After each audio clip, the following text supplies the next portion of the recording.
Okay, good morning, everybody. Happy Thursday. Great to be with you again. Welcome back to the Boost. Just great to be with you. I hope you feel the same way. I feel that way. We were talking about this concept of the need to be liked. The need to be liked comes from, I think, a very deep place. It comes from the world of social acceptance, which is part of our survival. We're not being childish. I don't like that. I don't like when we judge ourselves for wanting to be liked.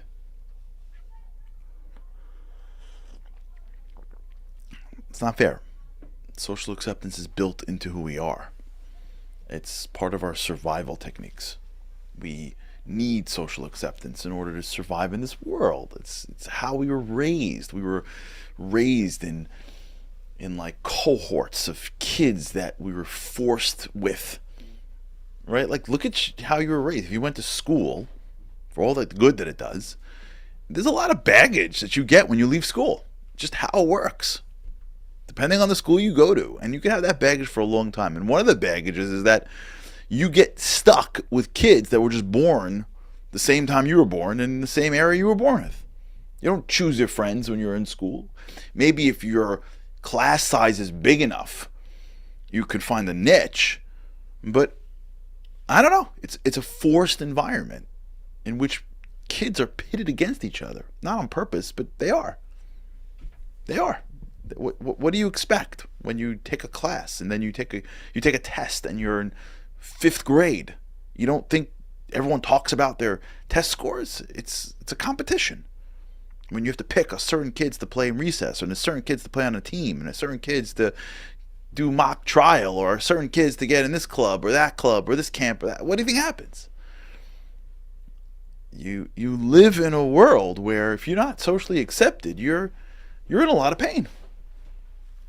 You grow up, and your brain, with all its neuroplasticity, gets at the very least 17 years, maybe even more, but 17 years. Well, maybe the first few years you got the adulation of your parents, but most likely most people have siblings too. Now you're stuck in some environment. Hopefully that goes well, but it's basically a forced environment of kids that grew up in the geographical area in which your house is, and that are between 2 years before or 2 years after you were born. That's your world.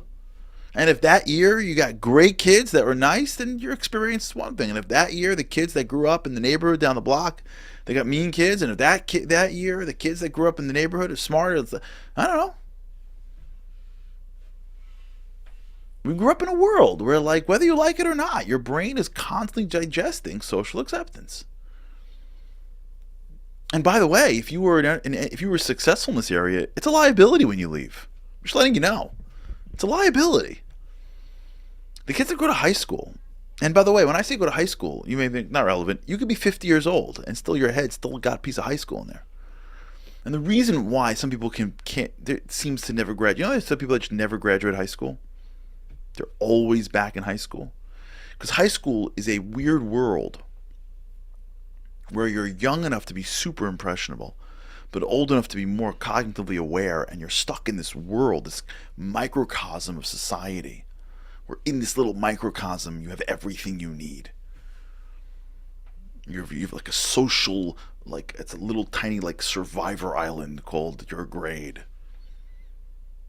And if you were successful, at whatever level success that means.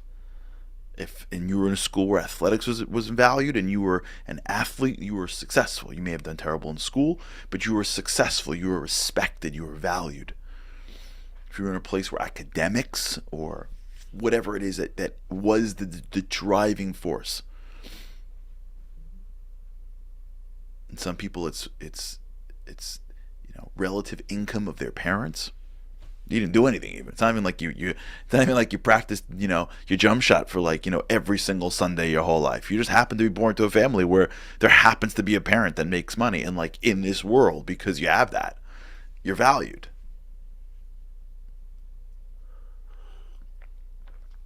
In school, it's awesome. Out of school, it's a liability. It's a liability. And the reason why it's a liability is because your brain gets used to this. And then when the rules change, it's hard to adapt. You see this. Athletes in high school that were incredible and received tons of adulation and honor and value and walked the halls like they owned the place because they hit a jump shot or a slap shot or a touchdown or something. And then they get out to the real world and not even like they're athletes for their neighborhood. They aren't athletes for the country. And they go to work and they have a life, but they can never get back to the feeling that they felt when they walked the halls at 16. There's no microcosm of a society that'll give them that much honor and respect. It's a liability. People that are successful. I told you this here, the story of life in Columbia Law School, right? And I told this story where everyone pretended like they didn't study. Remember that? And it wasn't until my friend who was with me explained it to me that I didn't get it. And he said to me, you have to understand that for every one person in Columbia, but for me and him, they were the smartest kids in their class. We were not. I for sure was not. But if you're in Columbia, most likely you're in the top whatever percentage of your local high school. So you've got 15 years of teachers patting you on the back saying you're doing great. I didn't have that. And so now you end up in law school and you're up against other kids that also had their top of their class. And you've never in your life experienced not being the smartest. You were the smartest kid in whatever class you're in, or you were of the smartest kids in whatever class you're in. And now you're in a world where you're not the smartest anymore. So what are you going to do? So you'll figure out a way to protect yourself and pretend you didn't study. So if you didn't study and didn't do well, you didn't study. Because the thought of studying and not doing well would ruin your identity. You see, that's what happens. And that's what I'm getting at. Identity. See, when you're younger and you live in a world where you have all this positive reinforcement, you're too little to realize that who you are is not what they compliment. Who you are is much deeper. But you don't know that. You're 12. You're 15. How many times can you hear how good looking you are without getting it into your head that that's who you are? How many times can you hear how smart you are until you think that's who you are? Right? That's what happens. And then it continues for many people afterwards, but you start to form everyone's opinion of you, and you start thinking that it's you. And that can continue for a very long time. Let me tell you. For a very long time. There are, I believe, lots of... I think everybody has this. Everybody. That's, by the way, why a lot of times when you see the kids who are the least likely to succeed, blah, blah, blah, blah, and then they're more successful in high school, after high school, a lot of reasons it's because of this, because they didn't form that identity. They were open. They didn't rely on good. They had no choice but failure or great. And some of them failed and some of them were great. Identity. You could be 40 years old, hanging on to that same identity of being the smartest one in the room, or the richest, or the best dressed, or whatever. Or the kindest. Ever heard that? You've turned yourself into what we say in Yiddish, a schmata. In English, that's a rag, a doormat. Because your identity is always being so nice. So people just roll over you. You have no backbone. Because you're scared to not be nice.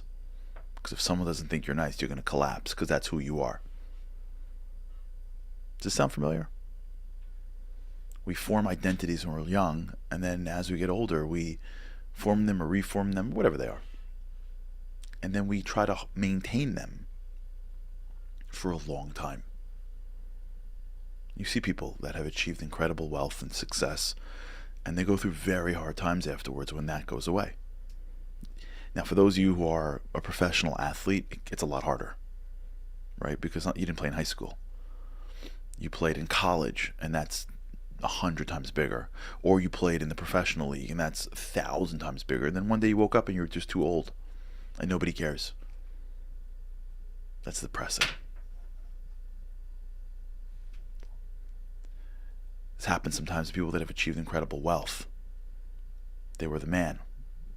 They ran the town. And then there's a tough crisis. That's their identity. Or they were professionals. They were the doctor. They were the lawyer. They were the clergy. And then they stopped, or they couldn't do it any longer. Identity. As long as your identity is tied to something in this world, you're at risk. You're at risk. And you know what you're at risk for? You're at risk of doing things to get someone to like you. I'm just as guilty as everybody else. No one should think that, like, I got this. But let's just call it out together. Let's just call it out together and stop pretending. When your identity is something, when people compliment you for something, when people give you the positive reinforcements for something, you're at risk for thinking that's who you are. And if that's who you are in your head, you need more compliments to maintain who you are. And that's when you start doing things that are good but not great. You start saying yes to things that are not good for you because you got to maintain your identity. Here's the secret. You are nothing that can be contained in this world.